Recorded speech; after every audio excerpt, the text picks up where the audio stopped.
বন্ধুরা, ভূগোল ও পরিবেশে তোমাদের স্বাগত। তাহলে আজকের আলোচনা শুরু করা যাক। আজকের আমাদের আলোচনার বিষয় হলো উইন্ড রোজ, যেটা সাধারণত করতে হয় ওয়েদার ম্যাপের রেসপেক্টে। এইরকম দেখতে একটি ম্যাপ, এটাকে ওয়েদার ম্যাপ বলা হয়। এটা ইন্ডিয়ান ডেলি ওয়েদার ম্যাপ, যেটা 2 জানুয়ারি বুধবার তোলা হয়েছিল 8:30-এর সময়, সকাল 8:30-এর সময়। তো এই রকম টাইপের একটা ওয়েদার ম্যাপ। এই ওয়েদার ম্যাপের থেকে আমাদের বায়ু প্রবাহের প্রধান দিক নির্ণয় করতে হবে বা উইন্ডরোজ করতে হবে। সেটা কিভাবে করতে হবে আমরা আজকে শিখব। তো পুরো ওয়েদার ম্যাপটা প্রথমে তোমরা দেখে নাও, তো তোমাদের দেখতে সুবিধা হবে, তাহলে কাজটা বুঝতে সুবিধা হবে। এই রকম একটা দেখতে তোমাদের একটা ওয়েদার ম্যাপ প্রোভাইড করা হবে। সেই ওয়েদার ম্যাপের রেসপেক্টে তোমাদের এই বায়ু প্রবাহের প্রধান দিক নির্ণয় করতে হবে। এবার এই রেসপেক্টে তোমাদের একটা টেবিল তৈরি করে নিতে হবে। দেখো, টেবিলটা প্রথমে বলে দিই। টেবিলটা হচ্ছে বায়ু প্রবাহের প্রধান দিক নির্ণয়ের জন্য সারণী বা ট্যালি শিট। এটা আমাদের ট্যালির মাধ্যমে করতে হবে। ট্যালির নিয়ম হচ্ছে এখানে 1, 2, 3, 4 লাইন টানার পরে 5 নম্বর লাইনটা কেটে দিতে হবে। প্রথম থেকে শেষ পর্যন্ত মধ্যে কেটে দিতে হবে। তো আমরা আস্তে আস্তে সবই শিখবো। তো আমাদের প্রথমে এরকম একটা টেবিল করে নিতে হবে, যেখানে বায়ু প্রবাহের দিক শান্ত, উত্তর, উত্তর পূর্ব, পূর্ব, দক্ষিণ পূর্ব, দক্ষিণ, দক্ষিণ পশ্চিম, পশ্চিম, উত্তর পশ্চিম এবং মোট। এবং চিহ্ন এখানে দিয়ে দিতে হবে। চিহ্নগুলো তোমরা মুখস্থ করে নেবে, একদমই সহজ ব্যাপার। শান্ততে শুধু শূন্য থাকবে। আর উত্তরে উত্তর দিকে একটা লাইন উপরের দিকে উঠবে, উত্তর পূর্বতে উত্তর পূর্ব দিকে যাবে, পূর্বতে পূর্ব দিকে থাকবে, দক্ষিণ পূর্বে দক্ষিণ পূর্ব দিকে থাকবে, এইরকম থাকবে। এবার একটা ট্যালি শিটের জন্য ঘর করতে হবে। তারপরে পরিসংখ্যা, মানে ট্যালি শিট থেকে আমরা টোটাল কত নাম্বার পেলাম সেটা সংখ্যায় বসিয়ে দেবো এখানে। সেখান থেকে পার্সেন্টেজ করতে হবে, পার্সেন্টেজে পরে তাকে একটা স্কেল ধরতে হবে, সেমিতে ধরতে হবে। তো আমাদের ট্যালি শিটটা কীভাবে করতে হবে প্রথমে বলে রাখি। দেখো, তোমরা এরকমভাবে করতে পারো যে এই গোলটা, মানে এটা দেখো, এটা কোন দিকে আছে না, এটা উত্তর, দক্ষিণ, পূর্ব, পশ্চিম, তারপর এটা দক্ষিণ পশ্চিম দিকে আছে, ঠিক আছে? তো এটাকে এরকমভাবে কাটবে এবং দক্ষিণ পশ্চিম দিক যেখানে আছে, মানে এইটা দেখো, এই সিম্বলটা আর এই সিম্বলটা একদম এক। তার মানে দক্ষিণ পশ্চিম, এটা একবার কেটে দেবে, এরকমভাবে কেটে দেবে। কেটে দেওয়ার পরে দক্ষিণ পশ্চিম দিকে একটা ট্যালি করবে, এরকমভাবে একটা ট্যালি। ঠিক তারপরে আবার এটা কোন দিকে আছে, এটা আছে দেখো উত্তর পূর্বের সাথে। দেখো এইটা যেরকম দেখতে কতকটা এইটা ওই রকমই দেখতে। তাহলে এটাকে কাটবো এবং উত্তর পূর্বতে একটা ট্যালি করব। এইটা দেখো কোনো দিকেই নেই, এটা কোনো দিকেই অ্যারোটা নেই, তাহলে এটাকে আমি কাটবো এবং কোনো দিকেই নেই, অর্থাৎ শান্ততে আমরা একটা ট্যালি করব। ঠিক আবার এইটা কোন দিকে আছে, উত্তর দিকে আছে, দেখো লাইনটা সোজা উপরের দিকে উঠছে। তো এইটাকে আবার কাটবো, আমরা উত্তরে একটা ট্যালি করব। ঠিক এইভাবে সবগুলো করে নেওয়া যাক।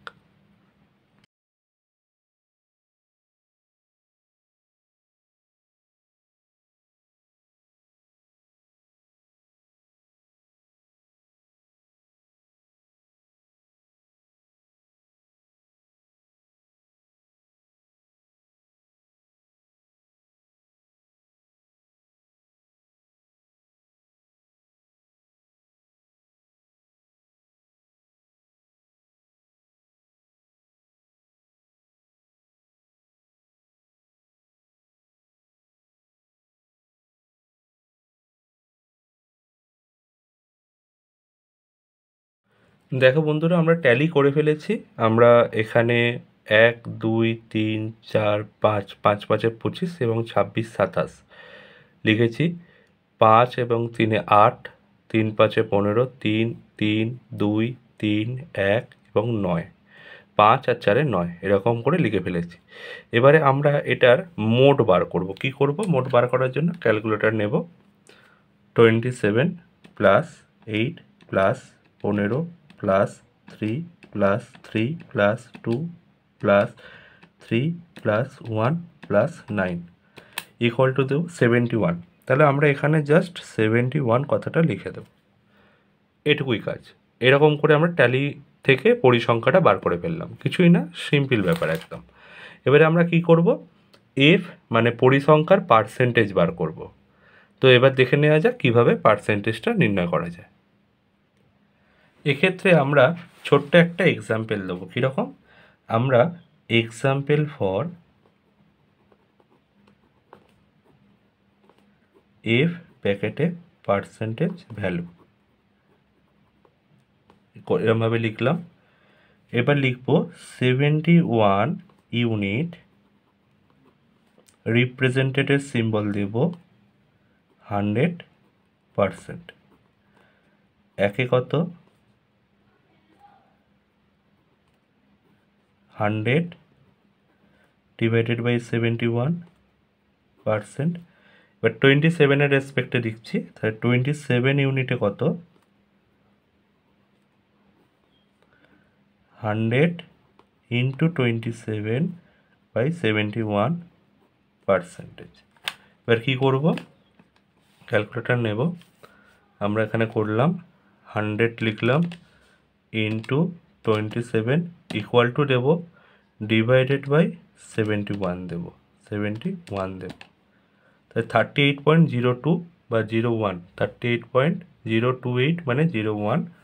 তাহলে আমরা অর 38.01 মানে 02 লিখতে দিই, 2 লিখে দিই এত পার্সেন্ট। তাহলে আমরা এখানটায় 38.02 করে লিখে দিলাম।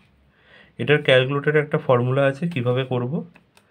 আমরা ব্র্যাকেট দেব, ব্র্যাকেট 100 ইন্টু আমরা 100-এর সাথে ডিভাইড করে দেবো, ডিভাইড হচ্ছে 38 বলছি 71 ব্র্যাকেট ক্লোজ ইন্টু আমরা এরমভাবে লিখব 8 ইন্টু 8। কী করেছি আমরা 100-এর সাথে ডিভাইডেড বাই 71 করে ব্র্যাকেটে রেখেছি ইন্টু আমরা ইন্ডিভিজুয়াল মানে 8, মানে আমরা 27 দিয়ে আবার করে দেখি, 27 ইকুয়াল টু দিলাম, একই উত্তর বেরিয়েছে 38.028। তাহলে আবার আমরা রিপ্লাইয়ের এই দিকটা টিপে আমরা কি করব, ডিলিট করে দিয়ে 8 লিখব ইকুয়াল টু দেব 11.26, 11.26। আবার আমরা যাব ডিলিট করে 15, 21.12। আবার এদিকে যাব ডিলিট 3 করব 4.22। তাহলে আমরা 4.22 এবং 4.22 এরকমভাবে লিখে দিলাম, যেহেতু তিনটের ক্ষেত্রে তিনটে 3 আছে। আবার এখানে গেলাম 2 প্রেস করলাম 2.81, আবার এদিকে গেলাম 1 প্রেস করলাম, আবার করি, ভুল হয়ে গেছে, এখানে দিলাম 100 ডিভাইডেড বাই 71 ব্র্যাকেট ক্লোজ করে ইন্টু 1.40 আর একবার 9-এর রেসপেক্টে করতাম 9, 12.67। তো আমরা এখানে ক্যালকুলেটর ফর্মুলাগুলো লিখে রাখি, কিভাবে লিখব।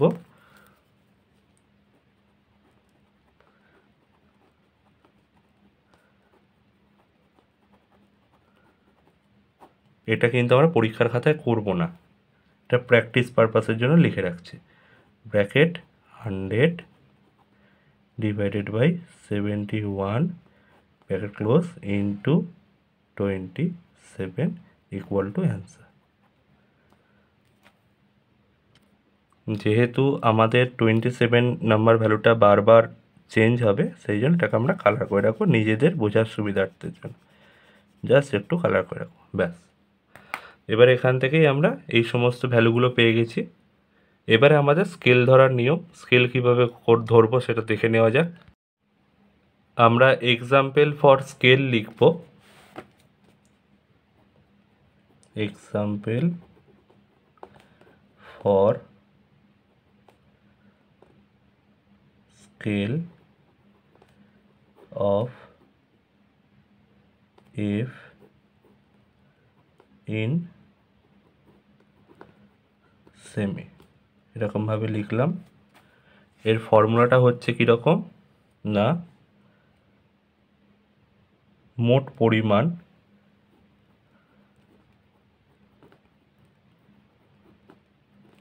গুণ 1 একক বাই নির্দেশিত স্কেল।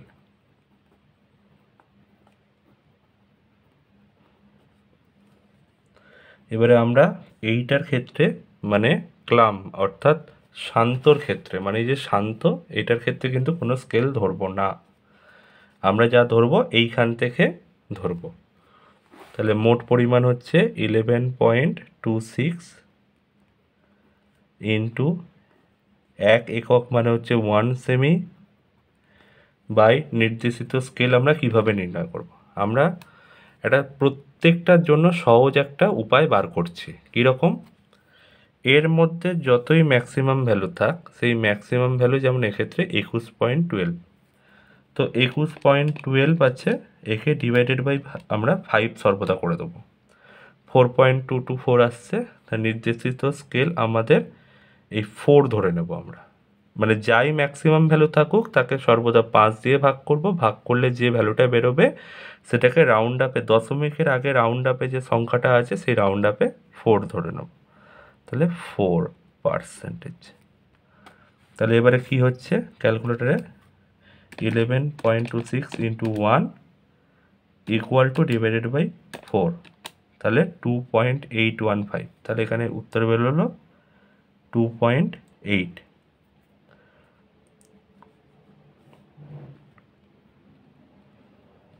এত সেমি, ঠিক আছে। তাহলে আমরা এখানে লিখব 2.8। তাহলে আমরা এই 4কে প্রত্যেকটা ভ্যালু দিয়ে ভাগ করলে যেটা পাবো সেটা আমরা এখানে লিখে দেব। যেমন 21.12 ডিভাইডেড বাই 4, 5.28 বেরোলো।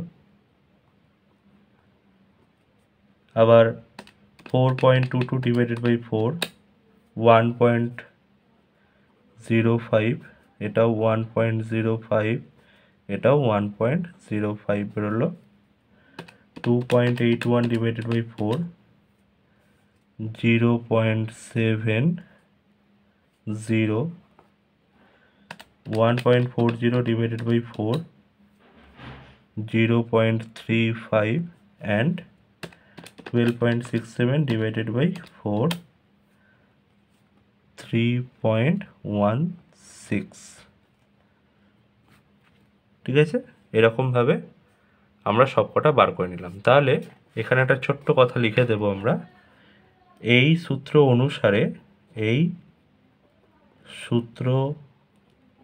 অনুসারে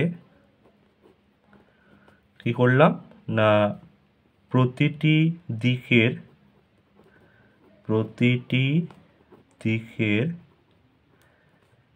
এফ ব্র্যাকেটে সেমি নির্ণয় করে তা সারণীতে লিপিবদ্ধ করা হলো। মানে এই সূত্র অনুসারে আমরা এই সারণীতে সমস্তগুলো লিপিবদ্ধ করেছি। এবারে আমরা এটাকে একটু কালার করে দিতে পারি যাতে সহজে বোঝা যায়, এটাকে একটু কালার করে দিতে পারি যাতে সহজে বোঝা যায়, এবং এইগুলোকে একটু কালার করে দিতে পারি যাতে আমরা এইগুলো ক্যালকুলেট করেছি এবং তার নির্ণয় করেছি সেটা বোঝা যায়। তোমরা চাইলে করতেও পারো, আবার না চাইলে নাও করতে পারো, এটা ম্যান্ডেটারি কোনো বিষয় না, তবে দেখতে ভালো লাগলে নাম্বারটা কিন্তু তোমরা বেশিই পাবে। এরকমভাবে সবকটা কালার করলাম, করার পরে আমাদের এবারে অঙ্কনটা আঁকতে হবে, মানে কীভাবে অঙ্কন করা যায় সেটা দেখতে হবে। তাহলে চলো দেখে নেওয়া যাক। এক্ষেত্রে আমরা চিত্রটি অঙ্কন করব খাতার একটা দিকে, মানে এক ধারেতে অঙ্কন করব, যাতে আমরা চিত্রের ব্যাখ্যাটি ডান দিকে লিখতে পারি, সেই জন্য খাতার মাঝখানে আমরা বাম দিকে করে এই চিত্রটি অঙ্কন করব। তো সেক্ষেত্রে সবার প্রথমে আমাদের কী করতে হবে, একটা 1 সেন্টিমিটার ব্যাসযুক্ত একটা কিছু, বা 1.5 সেন্টিমিটারও করতে পারো, একটু বেশি নিলাম আমি 1 সেন্টিমিটারের, মানে এটা 0.67 নিয়েছি, নিয়ে এখানে একটা সর্বপ্রথমে বৃত্ত আঁকবো। এই বৃত্তের কোনো এক্স্যাক্ট মান তো নেই, কিন্তু তোমরা চাইলে এটাকে 2 সেমির মধ্যে রাখতে পারো, ঠিক এইরকম টাইপের একটা বৃত্ত আঁকবো। বৃত্ত আঁকার পরে আমরা কি করব, প্রোটেক্টরটা এরকমভাবে বসাবো, বসিয়ে 0 ডিগ্রি বা 360 ডিগ্রি আমরা উপরে রাখবো। এরকমভাবে রাখার পরে আমরা কি করব, আমরা করব 45 ডিগ্রি করে করে প্লাস যাব। এখানে ক্যালকুলেটর রেখেছি, তোমরা দেখতে পাচ্ছ। আমরা প্রথমে 0-তে এবং পরবর্তীকালে 180-তে এরকম করে 4টে জায়গায় 4টে ডট নিয়ে নেবো। মানে এই দেখো, 0-তে ডট নিলাম, 180-তে ডট নিলাম, 90-তে ডট নিলাম এবং 270-তে ডট নিলাম। এবারে 45 ডিগ্রিতে ডট নিলাম। এবারে 45 আমরা প্লাস করতে করতে যাবো। 45 প্লাস 45 90-তে অলরেডি ডট নিয়েছে, প্লাস 45 হচ্ছে 135, এখানে ডট নিলাম। আবার ইকুয়াল টু মারলে 180, আবার ইকুয়াল টু মারলে 225 আমরা এখানে ডট নিলাম। তারপরে আবার 270 আমরা ডট নিয়েছি এখানে, এবং সব লাস্টে 315 মানে এখানে ডট নেব। ডটগুলো নিলাম। নেওয়ার পরে আমরা এই রকম করে লাইনগুলো আগে ড্র করে নেব। এরকমভাবে লাইনগুলো ড্র করে নেব। আমরা চেষ্টা করব বৃত্তের মধ্যে যেন ড্র না হয়। যদি টেনে ফেলি তাহলে মুছে দেব। বৃত্তের ভেতরে ড্র করার দরকার নেই, ড্র করতে লাগবে না বৃত্তের ভেতরে। ঠিক একইভাবে এইখান থেকে এইরকমভাবে একটু অতিরিক্ত বাড়িয়ে বাড়িয়ে করব, যাতে পরবর্তীকালে মুছে দিতে পারি, ইরেজ করে দিতে পারি। এরকমভাবে আমরা বৃত্তের বাইরে পর্যন্ত ড্র করব এবং ঠিক এইভাবেও আরেকটা ড্র করে নেব।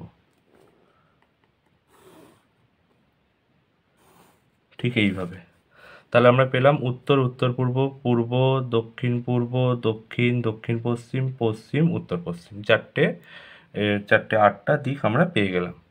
এবারে আমরা কি করব, আমরা এইখানে যে ভ্যালুগুলো পেয়েছিলাম, প্রথমটা দেখো তোমরা, এটা হচ্ছে উত্তর, উত্তর দিকে 2.8, মানে এই উত্তর বরাবর 2.8 আমরা ড্র করব। কিভাবে ড্র করব, আমরা এখানে 2.8টা বসাবো।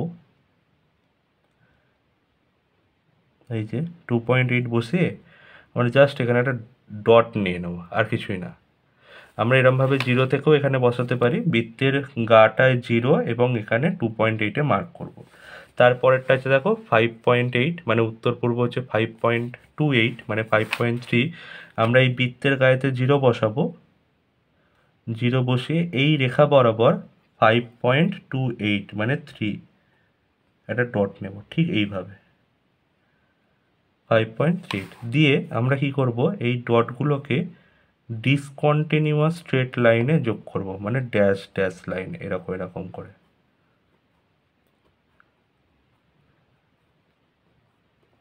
ড্যাশ ড্যাশ লাইনে যোগ করব।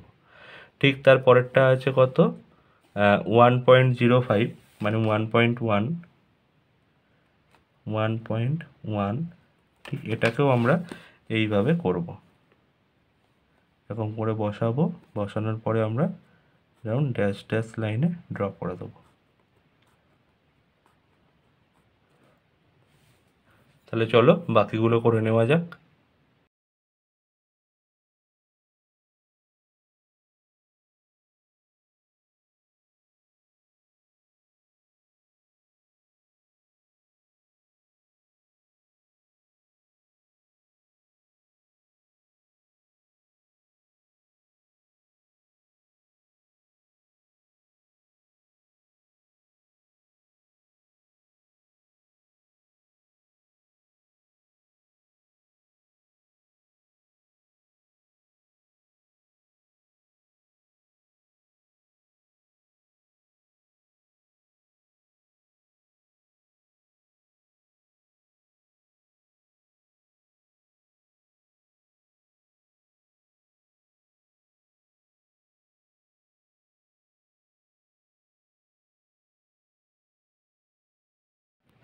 দেখো বন্ধুরা, আমরা এখানে যে ডটগুলো পেয়েছিলাম সেগুলো দিয়ে ডিসকন্টিনিউয়াস স্ট্রেট লাইন যোগ করেছি। যোগ করার পরে সেগুলোকে ভেতরটা আমরা লাল কালারে কালার করে দিয়েছি, এবং কি করেছি না, আমরা এই যে যেটা যে দিক, মানে এটা উত্তর দিক, উত্তর পূর্ব, পূর্ব, দক্ষিণ পূর্ব, দক্ষিণ, দক্ষিণ পশ্চিম, পশ্চিম, উত্তর পশ্চিম, এরকমভাবে লিখে দিয়েছি। হেডিং দিয়েছি উইন্ডরোজ, এবং যেরকম স্কেল হয় ওরকম স্কেল করেছি 0.51 2 3 4 ডট নিয়েছি, নিয়ে 1 সেমি সমান 4 যেহেতু হয়েছে মাঝে 0 বসিয়ে এখানে 4, 4 ডবল 8, 4 ট্রিপল 12, আর এখানে 4 হাফ হচ্ছে 2 এবং এটা হচ্ছে 4, এরকমভাবে পার্সেন্টেজে দেখেছি এবং 1 সেমি সমান 1 সেমি রিপ্রেজেন্টেড 4% দেখিয়ে দিয়েছি।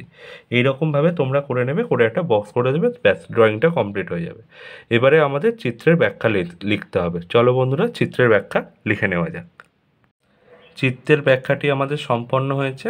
চিত্রের ব্যাখ্যা কী লেখা হয়েছে দেখে নেওয়া যাক। প্রদত্ত ভারতের দৈনন্দিন আবহাওয়া মানচিত্রটি দেখে একটি বায়ুপ্রবাহের প্রধান দিক সংক্রান্ত মানচিত্র বা উইন্ডরোজ ডায়াগ্রাম বা উইন্ডরোজ মানচিত্র প্রস্তুত করা হয়েছে। এক্ষেত্রে স্কেল ধরা হয়েছে 1 সেমি রিপ্রেজেন্টেড 4%। চিত্রটি দেখে সহজেই বোঝা যাচ্ছে যে অঞ্চলটিতে বায়ুপ্রবাহের প্রধান দিক হলো উত্তর পূর্ব, অর্থাৎ এই বৈশিষ্ট্য থেকেই বোঝা যায় যে এটি মৌসুমি বায়ুর প্রত্যাবর্তনকে নির্দেশ করছে, অর্থাৎ শীতকালকে নির্দেশ করছে। এইটুকু লেখা তোমরা লিখে নিলেই ভালোভাবে তোমাদের চিত্রের ব্যাখ্যাটা হয়ে যাবে। আশা করছি এই ছোট্ট ভিডিওটির মাধ্যমে তোমাদের উইন্ডরোজ ডায়াগ্রাম কাকে বলে, কীভাবে অঙ্কন করতে হয়, কীভাবে তার চিত্রের ব্যাখ্যা লিখতে হয়, কীভাবে ক্যালকুলেট করতে হয় এবং কীভাবে ট্যালি মার্ক করতে, এগুলো সব বোঝাতে পেরেছি। পরবর্তী ভিডিওতে নতুন কোনো কিছু আলোচনা করা হবে। আজকের মতো এ পর্যন্তই। Thank you so much. বন্ধুরা, আরও এরকম ইন্টারেস্টিং ভিডিও পেতে ভূগোল ও পরিবেশ চ্যানেলটিকে সাবস্ক্রাইব করো, শেয়ার করো এবং লাইক করো। Thank you. Visit again.